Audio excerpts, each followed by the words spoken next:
after a wonderful meal together, and after all of the knowledge that is being poured in to your minds, I can probably say with a great amount of certainty that following the conclusion of this lecture, there might be a great awakening.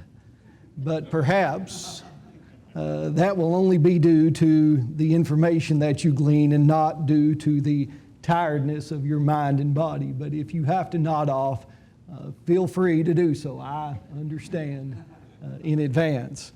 Certainly I have much appreciation for each of you that are present, whether here with us or online or otherwise. We're thankful that we can join together in efforts such as these. And my appreciation to the good elders here for their inviting me, and for the school, the students, all that are associated with it, and to Guyton as well. I appreciate him very, very much, and I do value our friendship and hope that only with time it can deepen and grow stronger. I send you greetings from all of the good folks at Crossville. They have been a supporter of the school prior to my arrival. There are many connections with the school. Some of you know some of our folks. Brother Clyde Randolph, one of our former elders, has been here several times in years past for lectureships. He sends you his greetings. Of course, our sister Abby Tatum is now doing some graduate work here in the area, and she is here from time to time. She actually had Vacation Bible School at Crossville and some other family obligations that made her come north as we were headed south, so we just missed her, but I know you're taking good care of her, and we appreciate you doing that very, very much. If you did not pick up last year's lectureship, many of you may have been here to participate in it. I urge you to do that, because much of what I'm going to say will be based on, of course, what was said in last year's lectureship. And there are two excellent lectures last year on page 76 and again on page 51, the history of Islam from 570 to 632 AD, and then another lecture that brings it forward from 633 to about 1492. And that really provides an excellent basis for the formation of Islamic doctrine.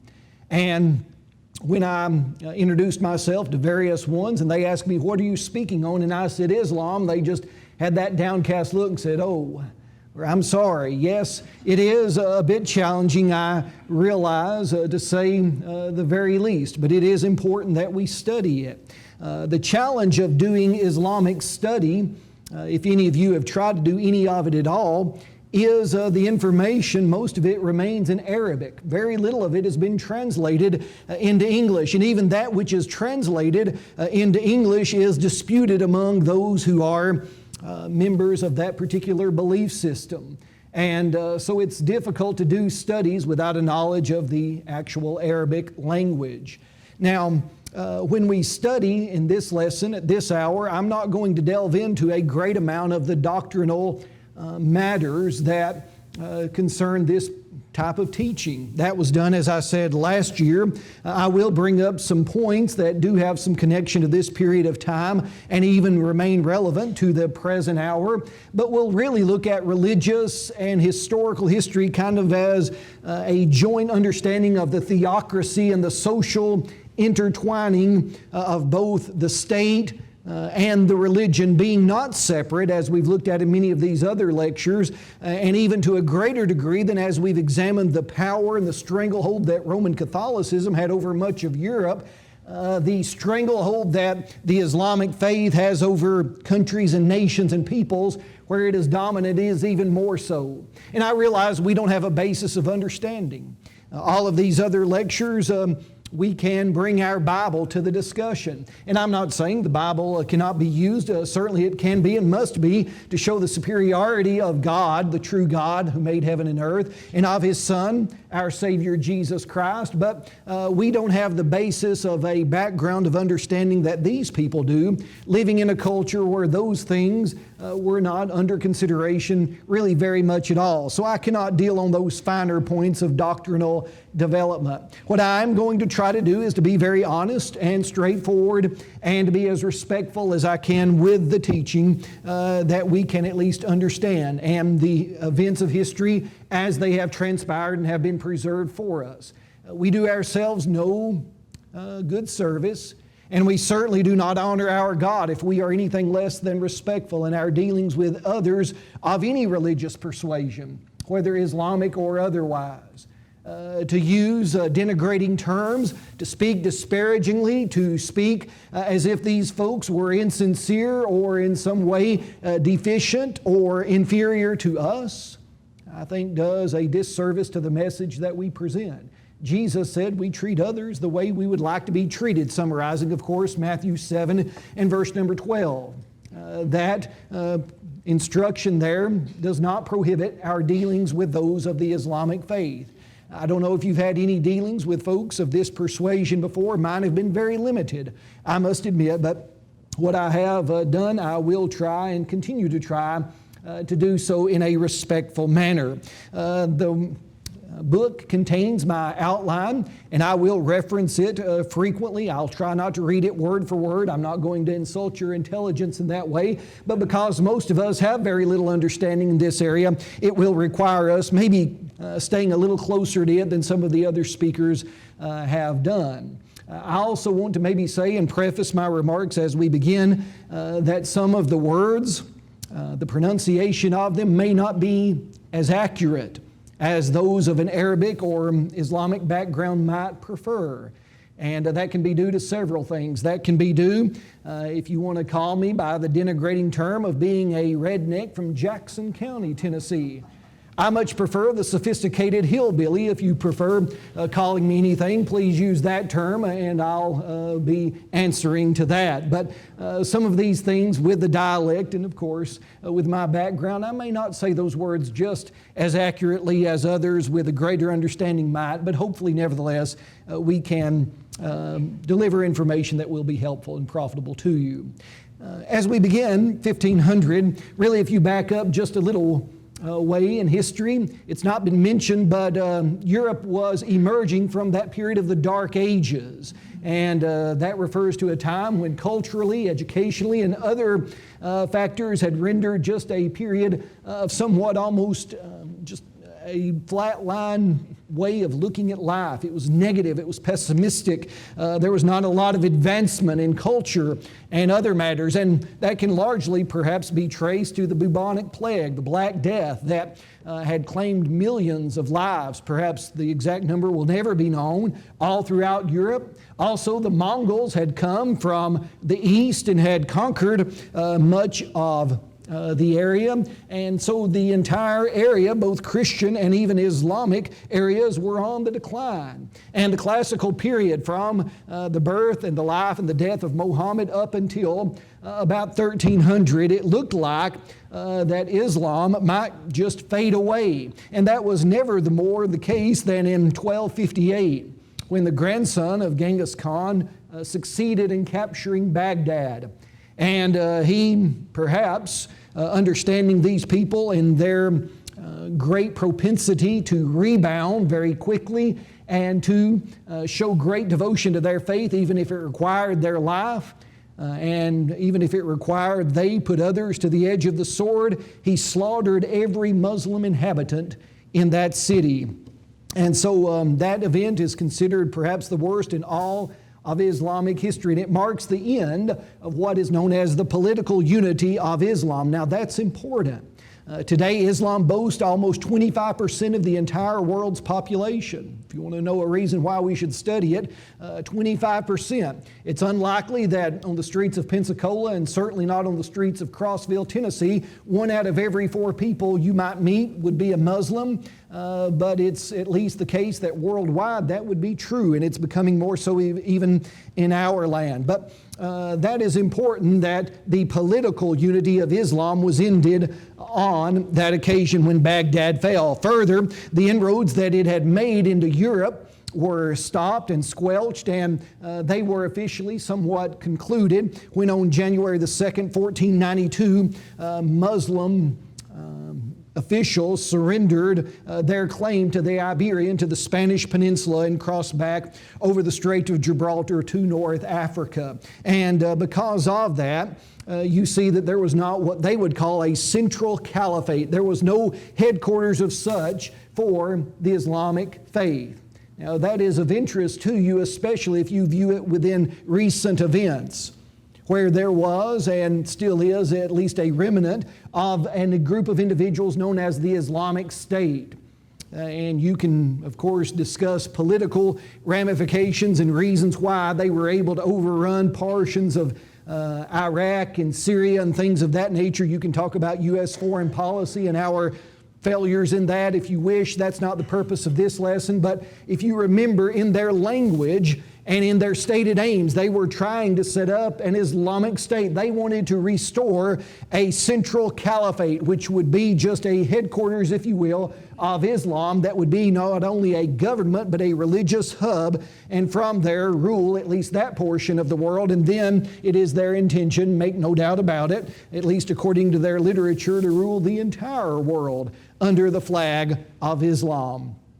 Consequently, because this central caliphate did not exist, you began to see the emergence of sultanates, and a sultan was just a ruler. He was both a political and a religious ruler, depending on the structure of his bureaucracy, whether he had a greater religious role or a political role or a combination of both. That would depend on which group of people he might rule over. But these were extensive. And we know this map in our minds because we've seen it so often on the evening news. I remember growing up watching, even before my high school years, the first Gulf War. I had a first cousin that was in the Army, so I was glued to the television along with my parents every night watching those images, and we've seen all of that area so often since, and we know the events of September the 11th. And so this part of the world is familiar to us, and our conflicts both in Iraq, Afghanistan, and other places help us to keep these parts of the world in mind. Muslim influence could be seen all the way from the North Africa and Morocco all the way to modern-day Indonesia. And so there is a wide swath of territory where the Islamic faith began to prevail and rebound, and still to this day holds a great stronghold. I want to simply look at three empires, and the reason why I chose these three, they are the most prominent. There were more Muslims in these three empires, if you will, than any other. And some of the things that we see in these ancient empires are precursors to what even today is trying or being attempted to be, again, employed by those who are adherents of this particular religious system. They are the Safavid, the Mughal or the Mughal, depending on your pronunciation, and the Ottoman Empire.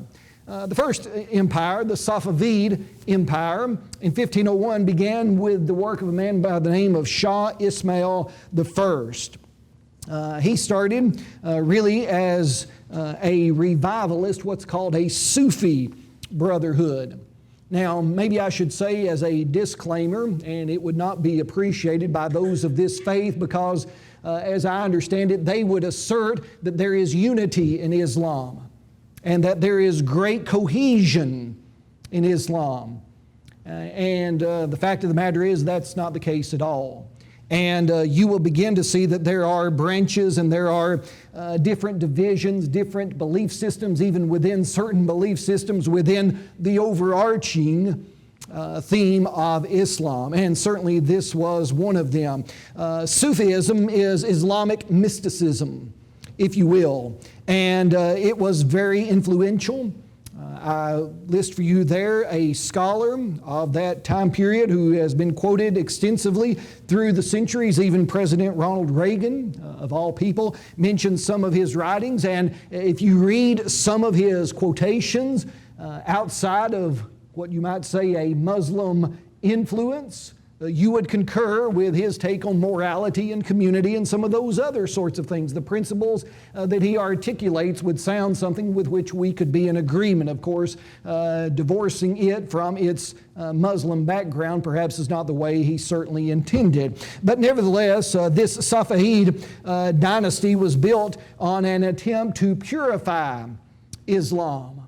And this purification, they would say, would need to take place because there was a growing divide between those who were known as Shia Muslims and Sunni Muslims. If If you've paid attention to the news any at all over the last 20 or 30 years, you've heard that same distinction made. And this division, or these two schools of thought, is that there are those who were Shia, who said that the only legitimate successors would be those who were directly descended from their prophet Muhammad. And they had the right to control and to legislate and to guide the Islamic faith. That's what Shia Muslims believe. However, there are others who say that the most qualified man, and this is, I think, dealt with in last year's lectureship, as I said, as you see how that kind of lineage of the leadership divides, they are Sunni in their thinking. And it's quite amazing, as much as we tend to believe and have by even witness of our own experience acts of war and terrorism against those who are not believers in Islam, the animosity and the hatred that these groups have for each other, and the bloodshed that has been carried on through the centuries between groups that both supposedly under and in the name of Islam have fought against each other over this matter pales in comparison. What they have done to us is very minimal. If you can imagine those who are unbelievers compared to what they have done to each other in trying to work out which of these two approaches is best. But the Safavids began with this idea that peace would be prevailing if we practice the inner elements of Islam. What did happen is that the movement turned revolutionary very quickly, and that's going to be a recurring theme in much of Islamic history. There is a period of time when peace is called for and conciliatory relations with others. And in fact, Islam means peace in Arabic. You're probably aware of that. But too often, and perhaps even as we can maybe project it into the future, the danger is that that acceptance of the offer of peace has led to the downfall of many.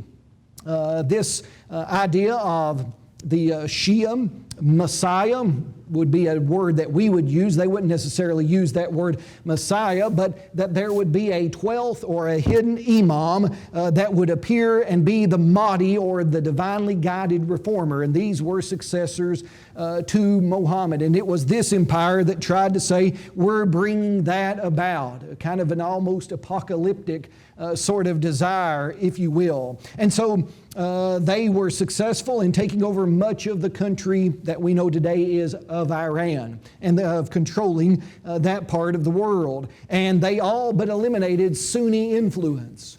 And again, if you know anything about present history, and this is where Guyton said future years, the lectureships will continue to build on this idea, they still hold power, at least this prevailing thought. And so much of what we can understand today even has its roots here. And so control over schools, universities, courts, all with the permission of the state, again understanding it's a theocracy, that is, that political and social life is so intertwined with religious life, you cannot draw a distinction between the two. The Safavid Empire, though, like so many, began to face pressure from enemies, both without, but especially even some from within. They were fighting on two fronts, both in the east and the west. The Ottomans, who we'll talk about a little bit later, they were Sunnis, and so they're very much concerned with this Shia state and the persecution of their Sunni brethren.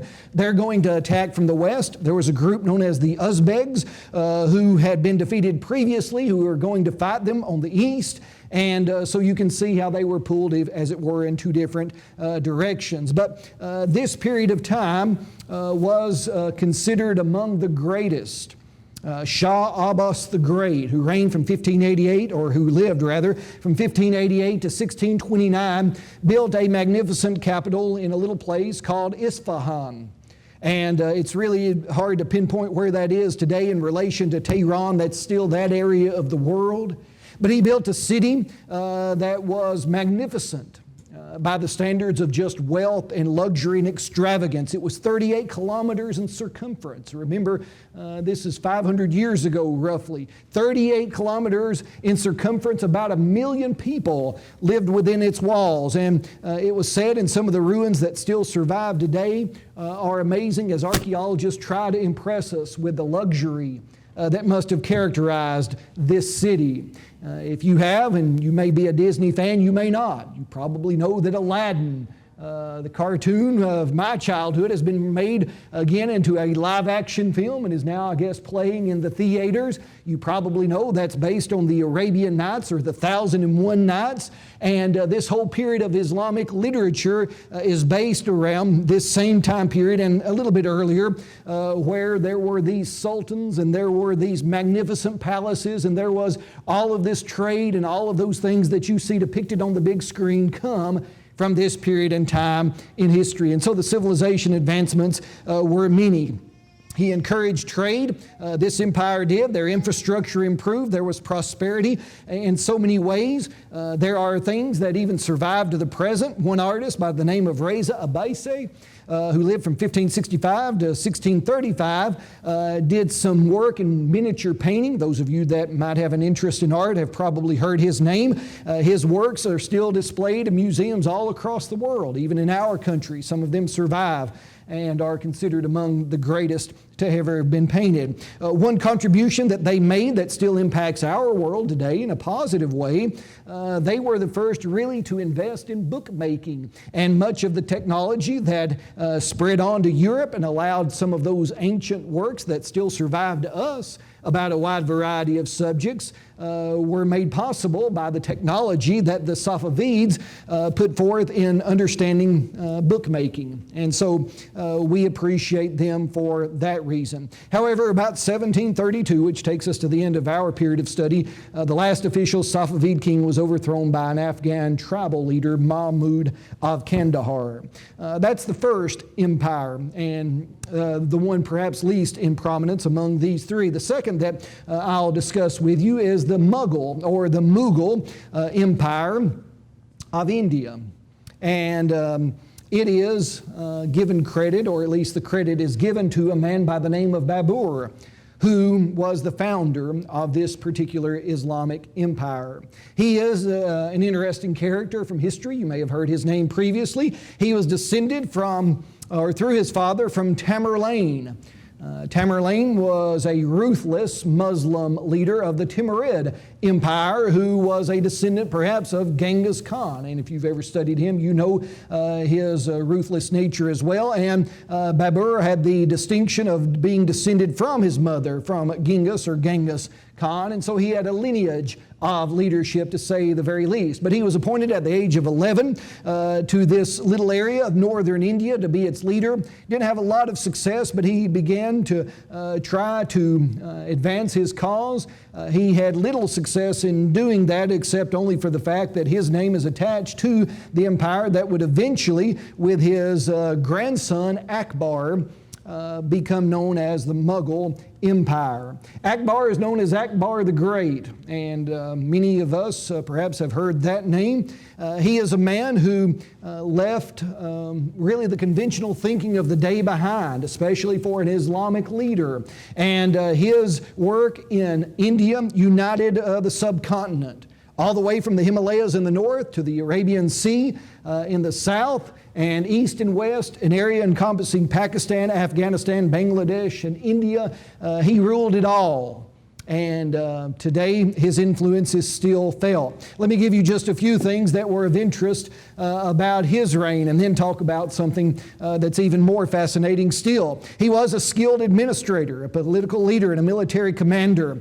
He had a progressive tax system. The rich pay more, the poor pay less. Now, you can again debate capitalism, socialism, things of that within even a current context in that, but he started the thinking along those lines. He had an educated bureaucracy, and he did not limit his government positions just to Muslims, which was out of character for the day. He, by the government-sponsored revenue and building, with the taxes he collected, built schools, libraries, and a variety of other projects that endeared him to the public. He was one of the first Islamic leaders to utilize technology like gunpowder, which made him very successful, at least in his military efforts against his enemy. And like the Safavids earlier, during this time, art, literature, language, and culture flourished, and some of its remnants and influences still remain. But the most amazing thing about him is that he promoted religious tolerance.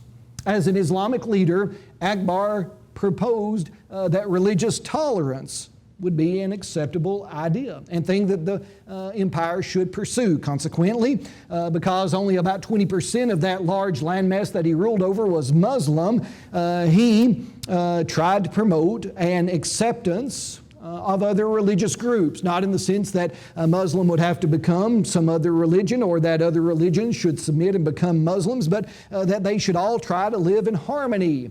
And a syncretism of sorts began to develop.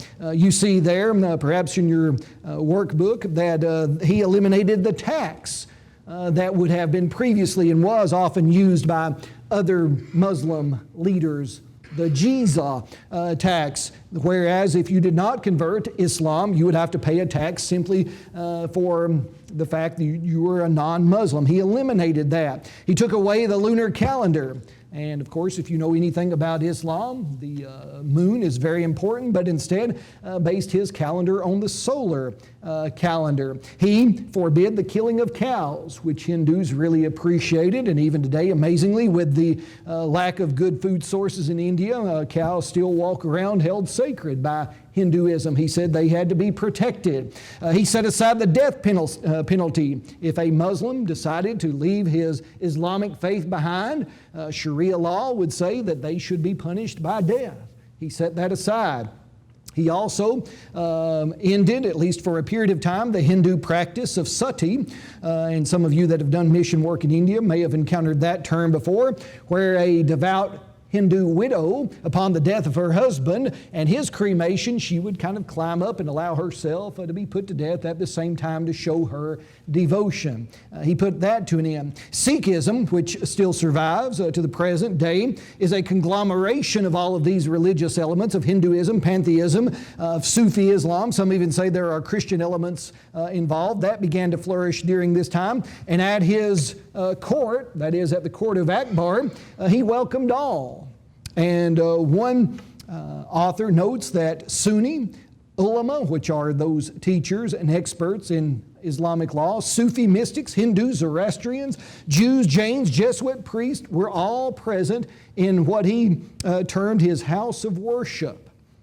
He had a facility constructed within his palace where any religion and all religions were welcomed. He even started a separate religion of sorts, is the best way that I can describe it, as Robinson does in his work, called the Divine Faith in 1582. He didn't have a lot of success in his evangelism, apparently. Said only 18 followers were willing to go along with him, probably because they realized maybe the extremism of accepting everything.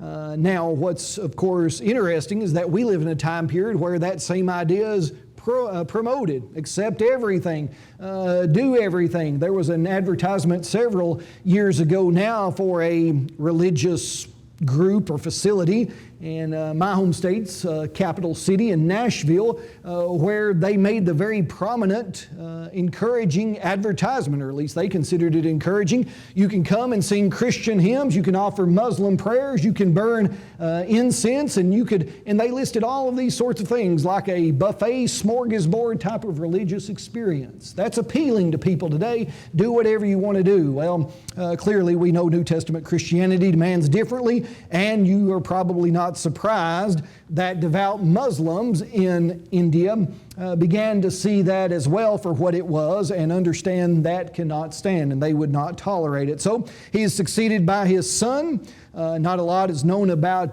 this young man except for the fact that his wife kind of wore the pants in the situation. She's the one that took care of all of the matters. She's the one that ruled with an iron fist some of the building projects in India that survive. For instance, the Shalimar Gardens in Kashmir survived from Jahangir's work during this time period, and some of the paintings. Another well-known historical figure from this time in Islamic history as well as world history, Shah Jahan. He's the guy responsible for the Great Mosque in India. If you've seen that, the Red Fort at Delhi that still stands, and most notably, of course, the beautiful Taj Mahal, that beautiful white marble mausoleum he built for his wife Mumtaz, who died giving birth to their 14th child. All of that, though, is about the extent of what we know about these men, and even though their Islamic faith was prompting them in some way perhaps to do these things, it really has very little maybe bearing on the present. However, in 1658, and this is one of the guys that has one of those challenging names to pronounce, Aurangzeb, perhaps. If you know a better pronunciation, feel free to correct me. He was known, and probably by this nickname you can see with what esteem he was held, as the conqueror of the world seized the throne. And he was the last great ruler of the Mughal Empire. He put his own dad in prison. He kills every rival, and he is going to restore hardline Islam to the empire. Now, you may say, of what success did he have in doing that? Really, very little. In fact, those reforms, as it were, really led to the downfall and to the disintegration of that area of India, both culturally, militarily, and even religiously here. But what is of note is that his pattern of behavior and his attempts to restore Islam in its pure form and to crack down on those who oppose it will be replicated, and is still the desire to be replicated by some rulers today. So this is merely kind of foundational matters, and these are matters that will have further impact on into the future. But after he did all of that, and after this relationship between Muslims and other religious groups in India became so strained, there was conflict at all levels of society. Some suggest that there may have been millions of people that died from civil wars internally, famine, other difficulties, crime, things of that nature. That allowed the opportunity for the East India Company under the auspices of the English government and also the French government to go in the late 1670s and in the decades that followed, set up a colonial rule that you're probably acquainted with in India that lasted until even, as we think in history, quite recently. But that was the Mughal or the Mughal Empire of India. The third empire, and one that is very important in this period of Islamic history, was the Ottoman Empire. The Ottomans have an interesting background. They were border workers from the previous empire and power in that region known as the Seljuk Turks. And they were charged with kind of protecting, as it were, the eastern border of the Seljuk Turk Empire. And they made their claim to fame by convincing the Seljuk Turks, their employers, if you will, that we can go out and fight against Byzantine Christians. We can plunder from them. We can take even some of their territory if you'll give us approval to do that. And it seems that approval was granted. And you might note from that that there is going to be, of course, a precedent set. They were led by a strong warrior by the name of Othman. He's known in the West as Osman I. He organized his troops in a military fashion, and he would wear both the title of Sultan and Emir. He asserted that as ruler, he answered only to God. And that's going to be, again, another defining precedent of some Islamic movements, even to the present. He wore other designations like warrior of the faith, defender of the Sharia, and things of that nature. And he especially gained his power and extended his influence by raiding the territory of infidels, which in their mind, of course, is anyone not a Muslim, and used that plunder and conflict, using that conquering kind of terrorism of sorts to further his influence. Again, he used gunpowder, which was a new technology in the time, in order to do that. Now, the Ottoman Empire began to grow as Muslim men began to see the successes of the military. More and more were appealed to by that success. We spoke of, someone did yesterday, about the basis of a religion and what it believes will be seen in how its adherents behave themselves. And no truer worldview or religious system can that be said of than Islam. I don't have time. I again reference you to last year's book to see the lustful desire for power that Islam creates and propagates and promotes. That's very strong, and the rewards, as it were, that are promised for those who will engage in the cause of Islam. You probably know some of that already. I'm not going to go over that language, but it was very appealing physically lustfully for things temporal, that these men were encouraged to join in such a conflict. This is, as best I can determine, and others may know differently, but the best that I can determine, this is where even modern day Muslims trace back their desire to engage in jihad, or jihad, depending again on your pronunciation. Yes, Muhammad himself, the founder of the religion, was a warrior. He was a man that conquered, that pillaged, that plundered, that engaged in all types of activities that we would deem very detestable and in strongest contrast to the Savior. But we see that this is kind of, again, the seeds that even today are growing and are being reproduced. You can see the work of these men known as mujahideen, and that's very important. There were even those among them, men known as janissaries, which quite amazingly were men from the Balkan region. If you're looking north of Iraq and Iran, Turkey, and that area of the world, the Balkan regions, they were Christian, at least in their heritage and their upbringing, but they were brought in and under the Ottoman Empire, and they were trained in all the culture of Islam in a sophisticated, educated system, and then sent out as soldiers, very reminiscent somewhat perhaps of Nebuchadnezzar's desire with Daniel and his three friends, Nebuchadnezzar doing that as we remember in the Old Testament. Well, of most note, this group on April the 6th, 1453, attacked Constantinople. And after only a 7-week siege, Constantinople fell. And with it, there becomes a divide that we see between East and West. Istanbul, the city is renamed as that and becomes the capital of the Ottoman Empire.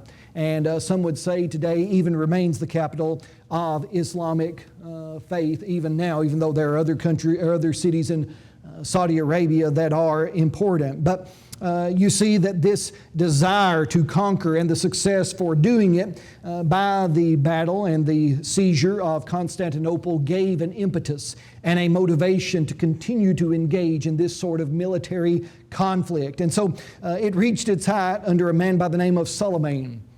And Suleiman the Magnificent, some say he should be called the lawgiver.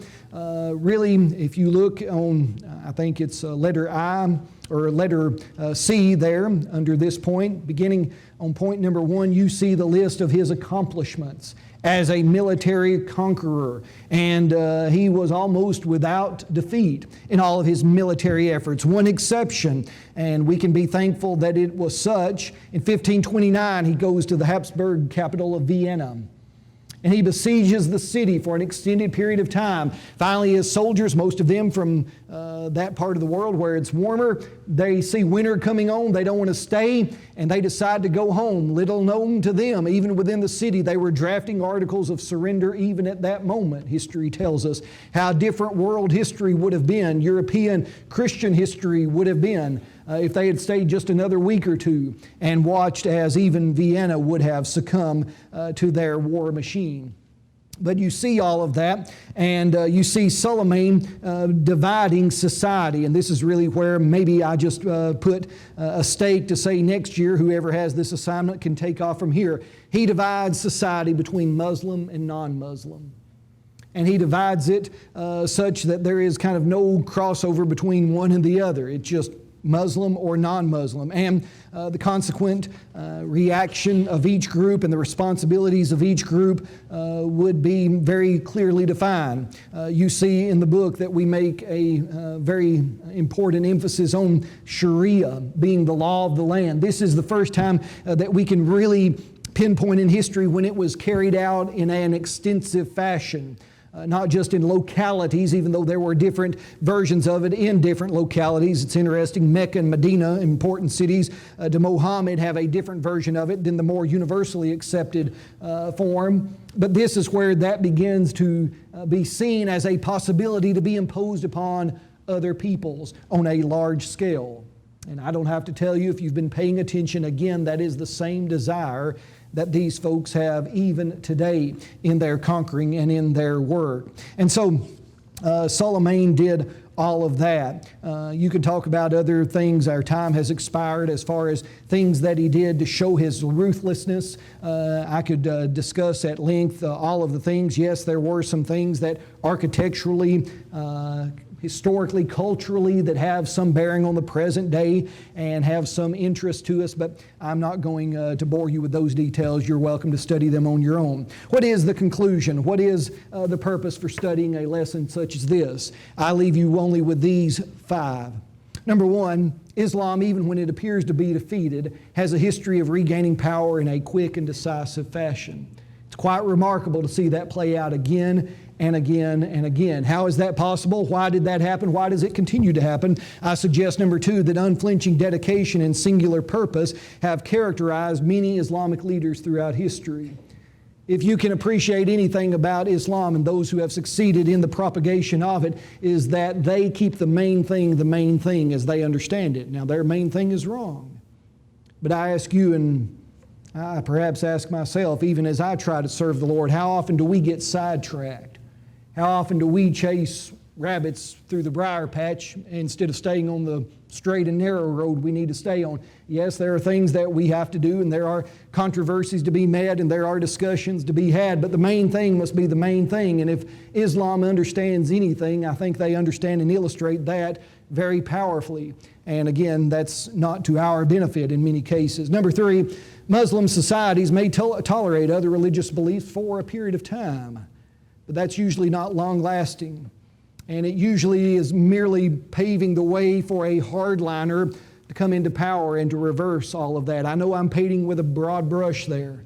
I know there are those who would disagree and say I'm peaceful in my practice of this religion. I have no doubts, again, to the sincerity of those people. I would ask them simply, even all of us, to consider history and to learn the lessons therefrom. And that's actually point number 4. Santayana is given credit for it. Perhaps someone said it before him. Many have said it since. Those who do not learn the lessons of history are doomed to repeat them. And we, to our harm, perhaps show ourselves to be very poor, often students of history, unfortunately. And then number 5, and most of all, and I think the very reason why this week has been planned and executed, Christians must know the Word of God and be completely dedicated to preaching, teaching, and faithfully living it in a world filled with darkness, in whatever way that darkness is manifest, whether through the error of Islam or the error of any other false religious system. We must shine the true light and truth of Jesus Christ and His Word, the Bible. That's our only hope. That's always been our only hope, and that's all that will ever be our only hope is in Him. I appreciate your good attention and your allowing me to come and speak.